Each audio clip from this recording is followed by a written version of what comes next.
Mary didn't apply to be the Mother of God. She didn't find an ad on Facebook or find something in the email informing her of this. Gabriel just showed up. You notice he doesn't ask a question. He simply says, "You will conceive in your womb and bear a son." There's no question. Mary does give her assent at the end, but this is an announcement, right? We call it the Annunciation. God simply chose her. Now we all know he prepared for her, preserved her without the stain of sin, in view and virtue of, as we heard in the opening prayer, in virtue of the death of her Son, which God foresaw. She didn't earn it. She didn't strive for it. God chose her to be the mother of his Son. She cooperated fully. She chose back. The second reading, it says, "We were chosen in him," in Jesus, "before the foundation of the world." In theological terms, this is called the doctrine of election. We don't use that term so much nowadays because it's got such other connotations. But it's from the Greek word to choose. This is a tough one for many of us Catholics. We hold our faith as kind of a birthright. We'll even use the phrase, "I was born Catholic." None of us was born Catholic. Each and every one of us was born into the common state of man, the common state of original sin. We were baptized by God's choice, by God's election. It says here, "You were chosen in him before the foundation of the world." You didn't seek God so much as he sought you and called you to be his own son, his own daughter. Why? Because he chose you. This conundrum of God's choice goes back to the days of the Old Testament. Deuteronomy 7. You can look me up if you want. God says, "I chose you, not because you were the greatest of all nations, indeed you're the smallest." No, God, he says, "I chose you because I loved you."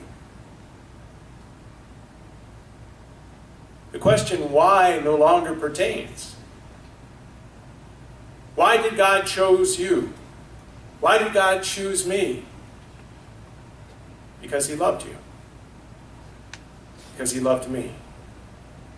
There's nothing you did, nothing you earned. God chose you. I don't know about you, but this is one of the hardest things for me. I regularly struggle. I spent good parts of my life trying to prove to God that I actually deserved this faith. I actually deserved to be a Catholic. He helped break that for me some years ago, struggling over being plagued with guilt over past sin. Of course, I'm Irish too, so I tell people I actually once sent a birthday card to a Protestant friend of mine. Said it was a belated birthday card. I said, in the front it says, "I feel so guilty about missing your birthday when you open it up, but then again I'm Catholic, so I feel guilty most of the time anyway." It doesn't really wash that way anymore these days. Sin has, become so scarce. Thank you. Sometimes you have to wait. But I struggle. I was struggling before the Lord, and I don't know if God spoke to me, but the thought finally came to me, Mike, you're not being plagued by this because you feel bad about the people you hurt or offending God. You felt bad about this because it tarnishes your permanent record, that eternal permanent record in heaven, which doesn't exist. I'd spent so long trying to prove to God. He said, I chose you.